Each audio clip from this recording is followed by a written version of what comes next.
Welcome back, team, on the journey to transform culture.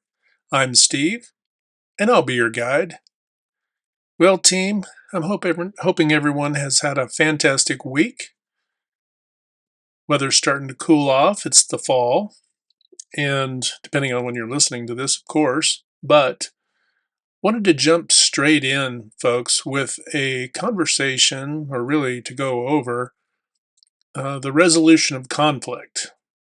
Not so much dealing with what causes conflict, because we know if you've been on Earth longer than 1.5 years or later, as a child up through adulthood, that we've all experienced conflict. It could be disagreements, and the amount of types of conflict and communication and misunderstanding and outright offense and all of these things. They've been around as long as we've been around, right? So it's not a matter of dissecting what causes conflict necessarily. Excuse me. But what we're going to get into is we want to get to talking about some very, you know, simple steps of resolution of conflict, some simple understandings. But before we can do that, we do need to go over what occurs in folks after conflict occurs. So let's get started. Now that I've hopefully not confused you too terribly.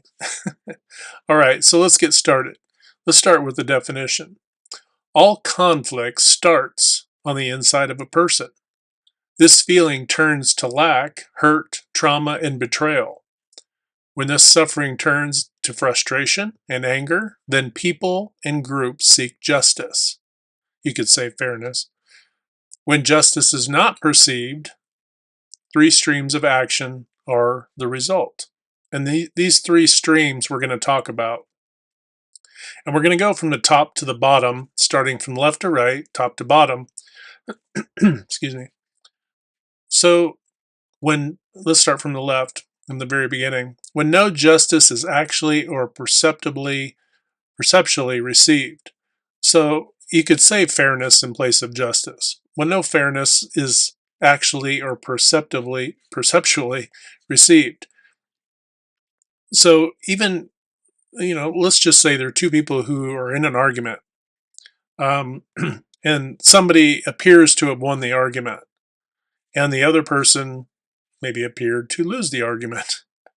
And so what happens? The person who loses the argument in this situation then has a perception of a lack of fairness or a lack of justice, right?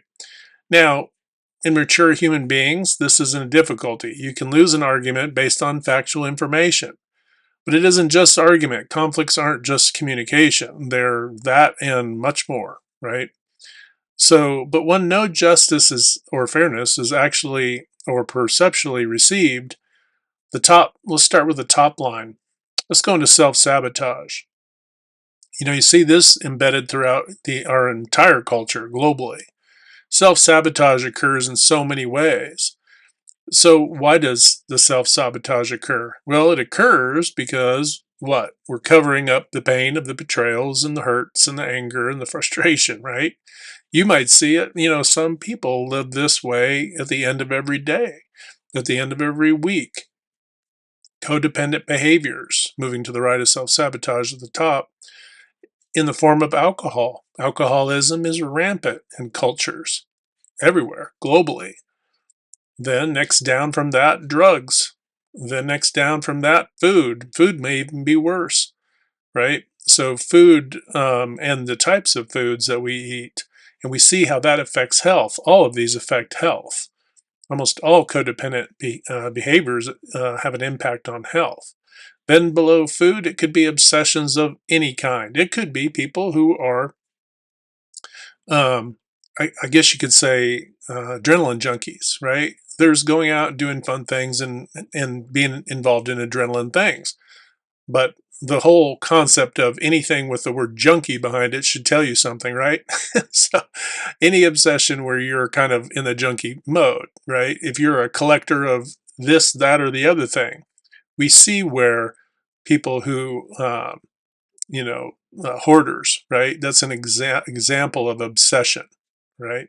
So that obsession could be anything to the extreme. So what happens is people perceiving not to have had things go their way, or that there is an injustice or a lack of fairness, then kind of drown their sorrows, right? It could be a bucket of ice cream just as much as it could be drugs. It could be alcohol as much as it could be anything. It could be, I'm going to, be a collector or hoarder of all of these different things and on the home shopping network. Not, that's fine, but any hoarder of anything, right? To excess. Anything to excess is an obsession. And there are activities that are really, it's the numbing and the distracting instead of resolving the issues, resolving past issues, even. These could be unfairnesses in treatment when you're in your youth.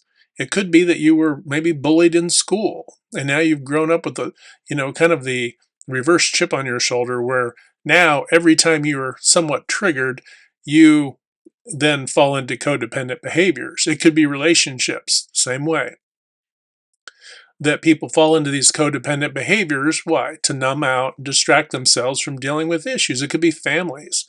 So if you're a grown adult child of parents and those parents were very controlling and manipulative, or, XYZ, enter thing here, then you may be doing these things to numb yourself out from ill treatment by family. It could be friends too, right? It could be your circle of friends. Maybe your circle of friends kind of cast, shade on you. It could be that sort of thing too. So it could be very personal, but it could also be professional, right? So naturally, dealing with organizational culture and transformation in that regard, we do need to look at the organization and look at it from the perspective of the professional side of the house. So self-sabotage might mean that you perceive that your supervisor or your boss is unfair, right? Now that might be real. That might actually be occurring. And these same activities would then also uh, could also occur. But it may be that they aren't occurring, and it might be that you're perceiving them as such. So these are the things that we need to be aware of when we're thinking about self sabotage and the behaviors that self sabotage our own lives, because we don't want to have unhealthy lives. Because if you think about it, as you compound these sorts of things, perceived or actual unfairness, right, and the lack of justice behind it, then and really to the extent that they're unresolved, right, that this is just an accumulative effect on your health, all aspects of your health. And if you need to seek out dietitian, mental health professionals, all of those sort of things, counselors of any type, do so. Do so, because it's so much better that you heal from the wounding that you had, whether it be in your youth or your developing years or your young adult years or even further. There are people who are been adults and they're, approaching the elder age that never realized that they had a certain thing that had been always been nagging at them or bothering them, and they never really understood why they had these codependent behaviors. People put themselves in relationships to be overgivers and to be kind of manipulated in really unbalanced relationships for the same reason. It's a self-sabotaging kind of a thing. So I think we got self-sabotage knocked out. Let's go down now to the middle rung, and this is really the healthiest rung of the three. First, work to change the system. So now an actual or perceived injustice or lack of fairness has occurred in a conflict of any sort, and so now we're working to change the system. Now, the middle box there, positive. Constructive actions to change things for the greater good.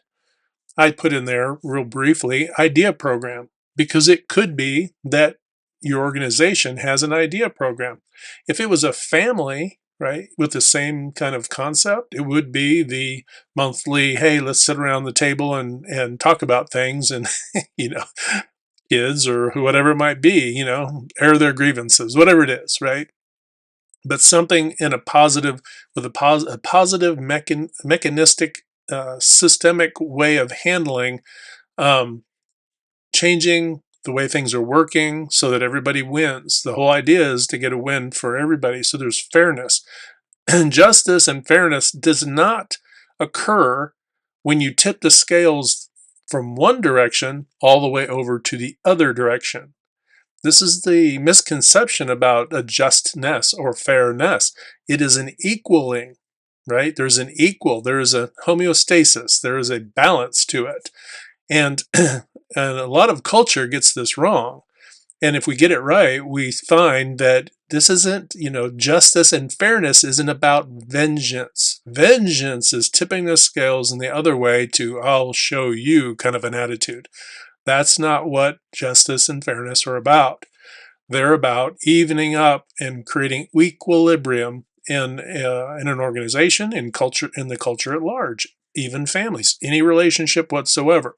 Same thing. There's a reciprocation so that it goes in an even way.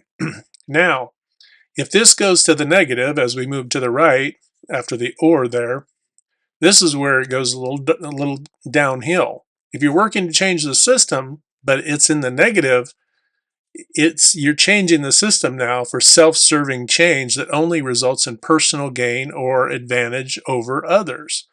So this is where you see this in politics, it occurring in politics all the time. Well, I'm going to, petition to change this rule so that I can gain advantage, so I can gain advantage over others. You might see this where businesses try to do this to gain advantage, tax advantage, which, hey, do what you're going to do, but is it an advantage if you're hurting others to get it, right? So this is where there is an equilibrium. This is why I put it in the negative box, because it is self-serving. But you might see that more as a result of that vengeance I spoke about earlier. This is where working to change the system from a vengeance perspective is not healthy at all. And typically, when it's occurring, people call it out. And this is where you see so much cultural conflict, whether it be political, social, you name it. People arguing, it actually just creates more conflict when those things occur. They don't actually resolve any conflict ever. so not a healthy course of action. All right, so let's drop down to the third tier there. Take justice into one's own hands. Definitely not good. And to the right there, general rebellion. So in an organization, it might be people become less cooperative. It might be that leaders and managers are less cooperative. Heck, maybe even ownership could be a little less cooperative. Anybody could really rebel in one way or another. It could be aggressive or passive aggressive as well. But taking justice into one's own hands, really, that does fall into the more vengeance side of the house, right? I'm taking actions. And then it also gets much worse, right? When we drop down a little bit there, sabotage. It could be, somebody breaking equipment down, or overusing resources, or not doing inspections and not doing their due diligence. Really, they're not doing not only their job, but they're not doing it well, and they're not doing preventative measures that they would normally do, with the intention that rebellion, so to speak, would essentially sabotage the operation. Now, this is subtle and obviously a very tricky, sticky situation to uncover and to find. They can be found. It isn't, you can find scenarios where, well, why didn't we do X, Y, Z? Well, if a fire breaks out, where XYZ is, and there were things to be done that would have prevented a fire, these are the kinds of things. And I'm trying to pick some real vague thing, but if something would have prevented fire from breaking out, but people didn't do the required actions and fire broke out, this is how investigators can walk back through situations to find out if, sabotage occurred. And we call that trickster behavior. It's kind of a throwback to some of the archetypes. But a trickster behavior, the trickster, the natural trickster, you might think of like with Batman, the Joker was the trickster, right? Always trying to upset the apple cart for not only culture, but for everybody, everybody really.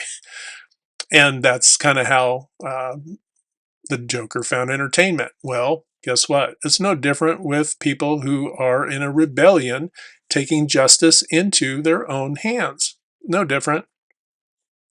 And this gets worse. This gets worse when we move to the right because it could graduate down, and it's, I hate to use the word graduate, but it's actually could fall down to overt or covert acts, right? So this is where we get into the hurtful, dangerous, damaging, or nefarious actions to self, others, equipment, or resources. This is where we're not only potentially damage equipment and resources, but we're putting people's lives potentially in danger, right? Not doing the correct inspections on, in transportation and all kinds of. I mean, there's so many areas where it's that are sensitive, right? Vehicle people who are manufacturing vehicles, for example. You don't want to get the seat belt part of this wrong, right? Or the airbags or the bumpers and all of this. These are examples of sensitive areas where overt or covert acts. Now, how do you know? The only way that you really come across this is typically through investigations afterwards. But usually, if it gets to that point, some seriously negative and harmful and destructive things have occurred, right? But it doesn't also mean that overt or covert acts couldn't be just hurtful to people as well. It could be a reputation. It could be, I mean, there's so many things that aren't necessarily the worst, but they could have lingering, long lasting impact on people. And so these are things that we want to make sure that we keep in check by not taking justice into one's own hands, right? We want to be fair. We don't want to be, because really what you're doing then is you're creating an injustice, right? That's pretty obvious to see that when we go down that path. So now let's go into conflict resolution. Now that we've talked about some of those items, let's talk a little bit more, or at least address some of the essential ways to potentially mitigate and understand conflict resolution. First of all, from the top, humility and empathy. Number one, we have to be aware that everyone has suffered from something, right? Growing up, I mean, life is vast. So at some point, everyone has suffered something. Loss of family member, loss of loved ones, loss of all sorts, lost loves, lost this, lost that. Everyone has suffered something. So being aware of that, our empathy should be high so that we have greater understanding of the people around us. So we don't just assume that people haven't. I think if we all are aware that everybody has lost something from that starting point, it's better to resolve conflict and not create conditions of unfairness and lack of justice or justness from the get-go.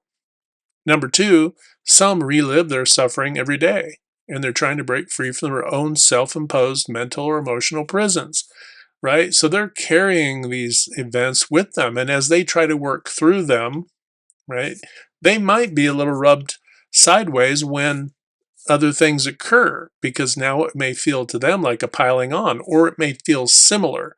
It may not be that the same things have occurred, but that it's just awakening, some would say triggering. I'm not really a big fan of that term, but awakening those memories and those feelings, right?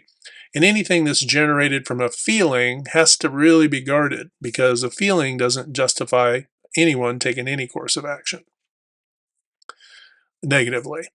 All right, number three, everyone wants love and compassion in their lives. So you think about it, everyone wants to feel accepted. You could intertwine those as well with acceptance. Everyone wants to feel accepted, and they want to have love and compassion in their lives. And when they feel that, they feel more invited in life. They feel more welcomed in life, right? So ostracizing is an example where love and compassion is not a thriving trait. Okay, so keep an awareness about that. Number 4, many want to be understood while not desiring to understand others. And this is really a cognitive dissonance. What's cognitive dissonance? I'll give you an example. I want to get into shape. I want to lose 30 pounds, but I don't want to change my diet. I don't want to exercise. I don't want to do, right? It's wanting one thing, but not doing the thing that's going to get me that thing, right? That's a cognitive dissonance. It doesn't make sense, right? So these are the things you need to be aware of, a cognitive dissonance. And it's cognitive dissonance to want to be understood, but also not wanting to understand others. I mean, that is the quintessential element of fairness is understanding, right?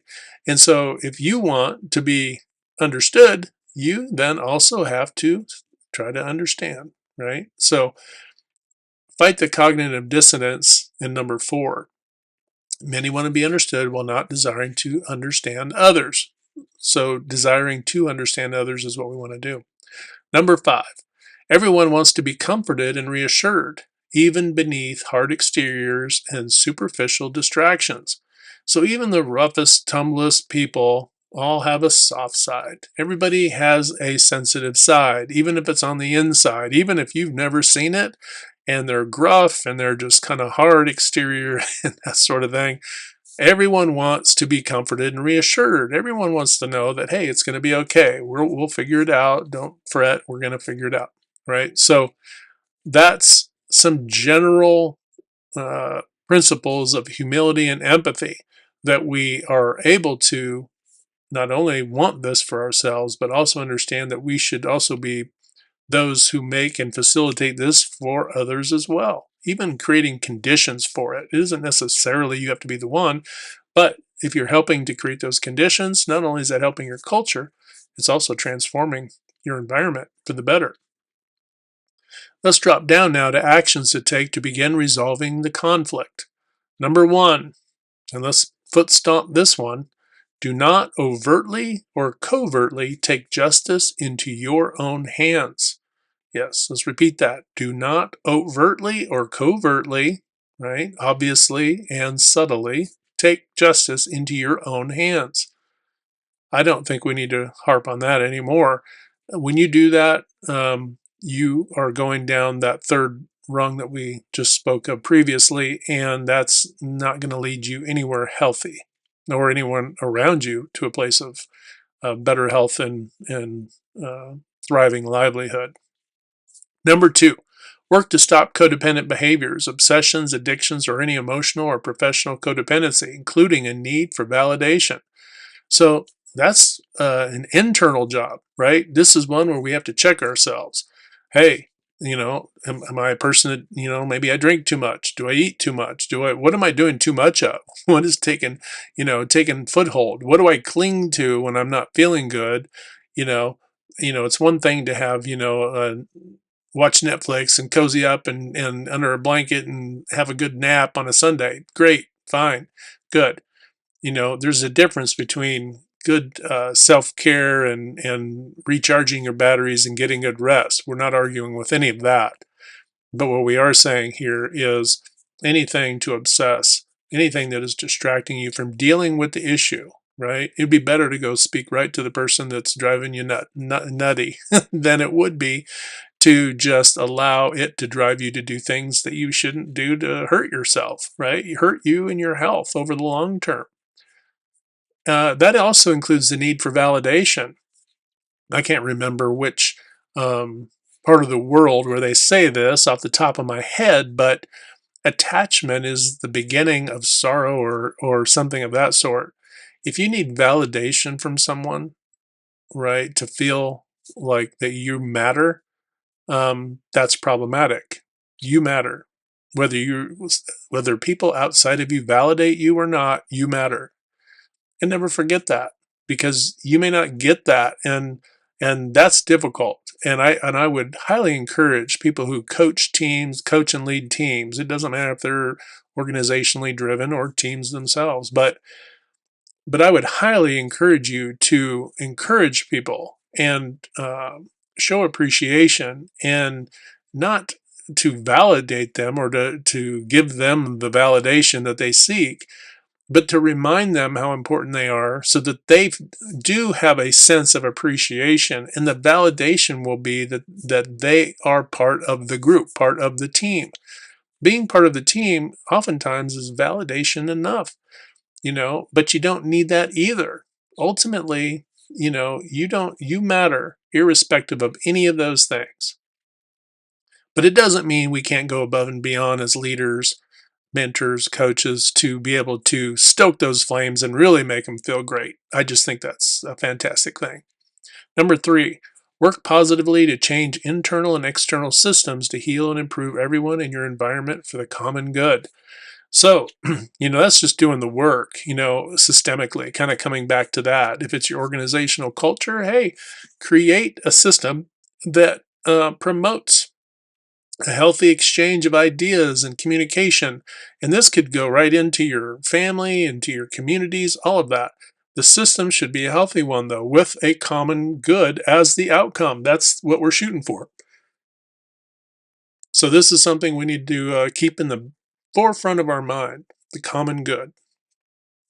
Number 4, identify your own rebellious nature or streaks and heal them from the source of pain, anger, fear, or frustration. Ooh, that one gets to the heart of things, right?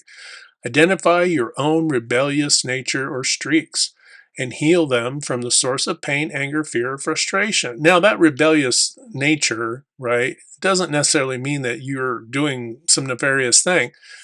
What it means is that you're rebelling because of those pains, angers, fears, or frustrations. So it isn't to say that you shouldn't regard those. You should.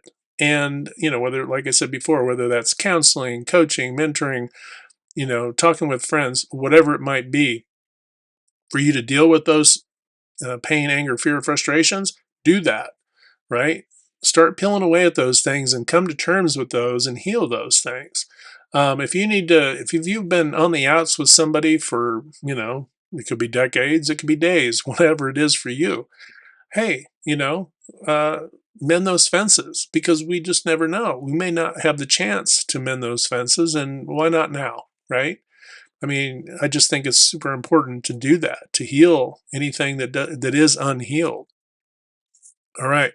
Number 5, overcome your need or desire to rebel as a response to unfairness.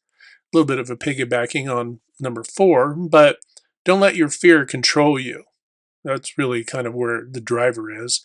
If your fear is controlling you, then you're going to do things that are probably not healthy for you and others. So don't let the fear control you. If it's something you need to say, or a conversation you need to have, or something you need to do to rectify a situation, do it. Just start doing that. Build those bridges, heal those wounds, whatever it might be. All right? And then, of course, in the beginning of number 5, overcoming your need or desire to rebel as a response to unfairness. Don't give yourself permission, if you feel that there was unfairness, to just leap into reactive mode to do and take the unhealthy actions toward other people. See that as a situation that now requires you to have a conversation, to iron out differences, to heal those wounds, to come to an agreement and an understanding, and then move on, right? Move on healed and whole, and have a better thriving life, tomorrow and the next day. All right, folks, that kind of wraps up conflict resolution. Just wanted to touch upon some of those overarching themes. Remember, I want you guys to hit the good domino 3 to 5 times a day to uplift, motivate, inspire, and just encourage one another. And when we do that, not only are we transforming culture, but we're transforming ourselves, and that's very important. Well, until next time, we'll talk to you later. Hit like, share, and subscribe, and we'll see you on the other side.